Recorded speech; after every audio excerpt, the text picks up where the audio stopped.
DUI charge is serious, with serious consequences. Even on a first DUI in Alabama, you can be sentenced to up to 1 year in jail. You can also be fined $600 to $2,100 and pay court costs anywhere from $200 to $300 up to $600. You can also have your license suspended for 90 days or revoked for a year depending on the circumstances. And you can also be required to install an ignition interlock device on your vehicle if you meet certain criteria. And you could be required to attend the court referral program as well. We understand how you feel. We've represented 1,000+ people on DUIs and have handled thousands of cases throughout the state of Alabama. We know that you're scared. We know that you're anxious. We know that it is very, very difficult to decide which attorney to hire to represent you. The one thing that you need to know is that you definitely need an attorney to help you through the web of pitfalls that are out there, because DUI defense is very complicated if it's done correctly. It's just hard to know for you as a layperson exactly who to hire, or if what someone on the phone with you or who is conversing with you is giving you the correct information. There's some criteria that I suggest that you go through, and this, I believe, will help you in determining whether you're hiring somebody who is a DUI attorney rather than simply some attorney out there who will take your DUI if you hire them and pay them the nominal fee that they are going to charge. The first thing that I think that you should ask is whether the attorney is a member of the National College for DUI Defense. This is a very solid organization that has been around for many years and is focused on the education, training, and is information-based for attorneys to learn about and practice and network and connect with other attorneys who primarily handle drunk driving cases. It's very important, if you are seeking out the best representation and if you are seeking out the best result on your DUI, that the attorney that you hire is a member of the National College for DUI Defense. The second item that is a necessity, in my opinion, is that the attorney that you retain to help you with your DUI case in Alabama is certified per NHTSA, which is the National Highway Traffic Safety Administration, to administer standardized field sobriety tests. These are the same tests that you were asked to perform on the side of the road. It's very important that the attorney that you hire is trained in these tests and is familiar with these tests, because as I'll go over in just a minute, there are many issues and items that you can spot if you're trained in these tests and you're trained what to look for. You're going through the same training that the officers go through during their certification process. And it's not just about the tests, it's about the arrest process. It's about the phases of the arrest process, the vehicle in motion phase, the personal contact phase, the pre-arrest screening phase. You know, there are most attorneys out there that are unaware of those issues that they need to be looking at to determine whether there is a legitimate legal argument, or it will help them to uncover a factual argument in your case in order to get you the best result possible. You also need someone who is very experienced and well-versed in the driver's license aspect of your case. There are lots of folks out there that are unaware of the specifics about driver's license issues associated with DUI. You've got the administrative suspension on the front end, and you have issues related to an enhanced suspension time or revocation, and also the ignition interlock, which is tied into that. And also you have the suspended time on the back end if you're convicted. There is very specific and detailed and complicated aspects of the driver's license portion of a DUI And there are a lot of folks out there that are handling DUI cases that are unaware. And it's sad to see that, because there's a better way to do it. And that's the reason that I believe those criteria will help you get to someone that can give you the best result possible and that can help you in navigating these pitfalls that are out there, because there are many, many out there, and they get worse and worse as the legislature continues to modify the DUI statute.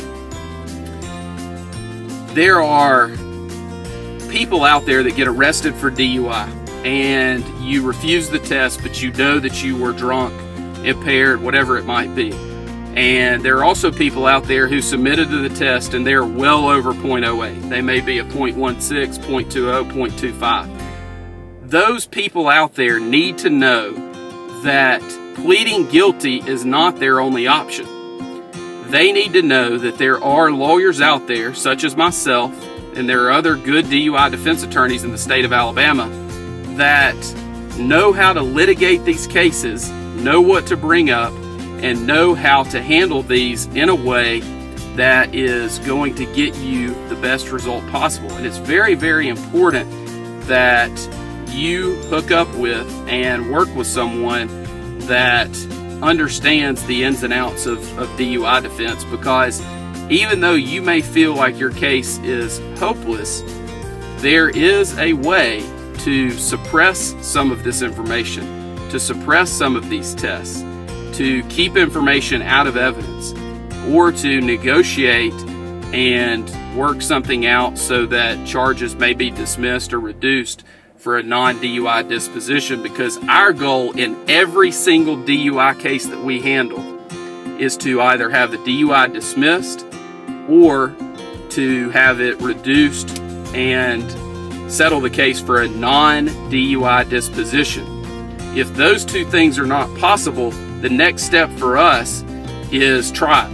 And if the client decides that the client would like to proceed to trial, then we encourage that, because if a client simply pleads guilty, the client is going to suffer the ramifications and the repercussions associated with a DUI conviction. So we always encourage our clients to proceed to trial on their cases, because we know what the result is going to be if they simply plead guilty, and we would like to avoid that if we can. And it's the client's decision ultimately, but we always encourage clients, and we encourage them to look at all aspects of the information that we present when they're trying to make the decision about trying their case or accepting an offer that is on the table.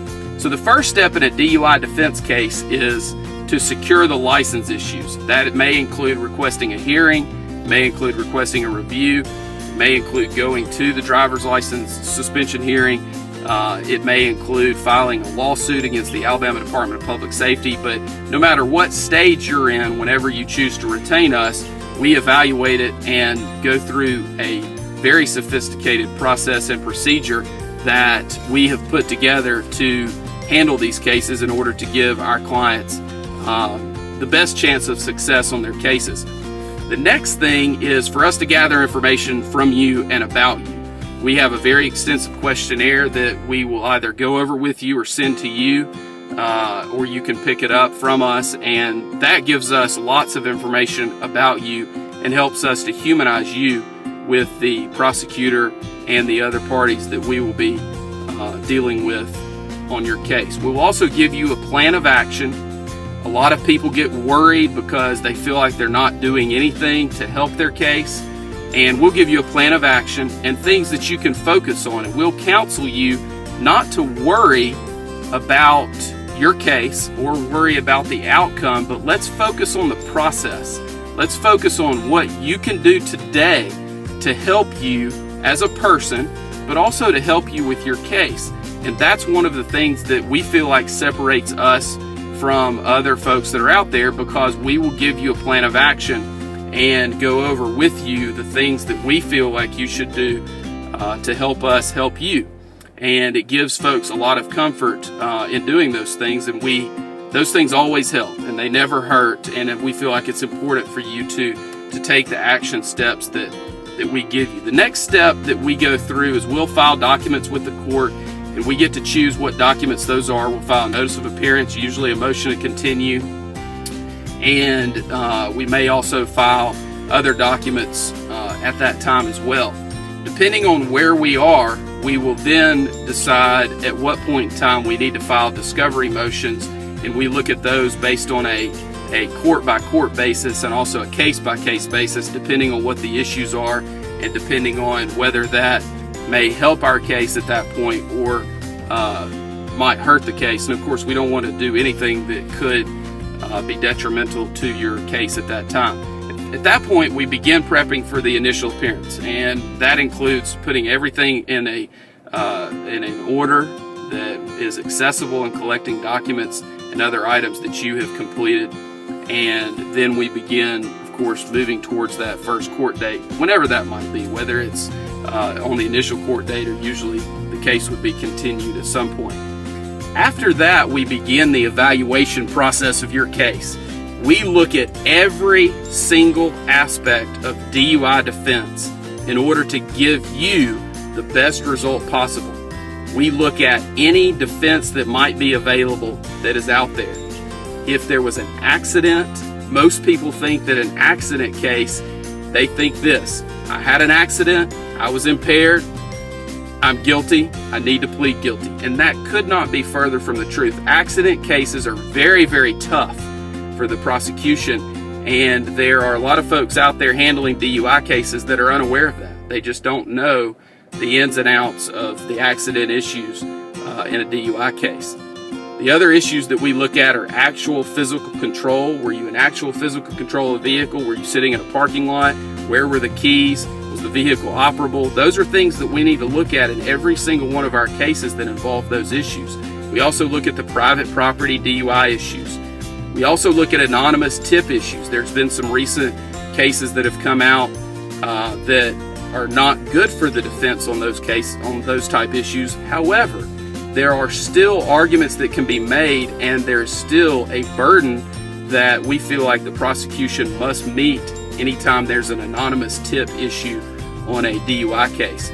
We also look at issues about whether you were asleep at the wheel, whether there were passengers, whether there are other issues associated with actual physical control, whether you're on private property.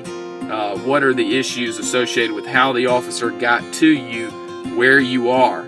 We have a lot of cases where people pull over and they're asleep in a mall parking lot at night, and we want to know all of the facts associated with those aspects so that we can make sure that the arrest process was done properly by the officer. We also look very carefully at whether there was a blood test performed. There are many folks out there who assume that a hospital blood test is reliable and is one that should be looked at closely as one that is foolproof as far as introduction into evidence and that it comes in every time. And the answer to that is absolutely not. The hospital blood testing process for blood alcohol content is definitely not something that is or should be relied upon, because the testing is not valid, it's not scientifically reliable, and should not be admitted into evidence in our opinion. We also look at the process that a state trooper may have had blood drawn at the hospital provided to him, and he uses the blood kit and sends it to Alabama Department of Forensic Sciences in order to have the blood tested there. Those tests are much more accurate, we feel like, but there are still many processes and procedures such as chain of evidence and other items that must be followed very closely in order for that to come into evidence and be reliable.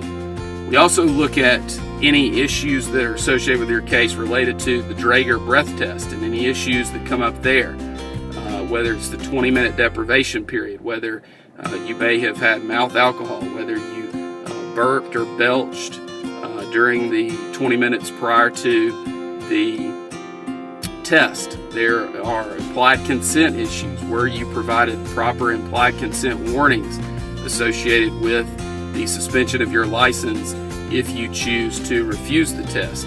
And all those are issues collectively that we look at when determining whether a breath test that you submitted to and that ultimately provided a result that was printed on a certificate of breath alcohol analysis, and whether that should come into evidence under the rules of evidence or under the statutory guidelines that must be strictly complied with under Alabama case law in order to just come into evidence without them having to go through the normal process for scientific evidence to get that into the evidence of the case, whether in front of a judge or in front of a jury. We also look at whether the stop of your vehicle or the initial encounter with you was done in a way that is legal and that is constitutional. It's very important to look at that, because if there was no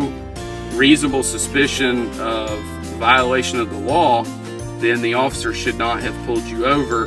And if we can prove that, then we can likely have all evidence that may be admitted or that was collected against you suppressed. And if that's the case, then we would win the case based on the state or the city not being able to prove their case. We also look at all of the medical defenses available, whether you have GERD, whether you have dentures and there was alcohol that was collected within the dentures, whether you had recent dental work done. There are a lot of medical issues, whether you have diabetes. There are many medical issues that come up, and we always go through that and make sure that those defenses don't apply.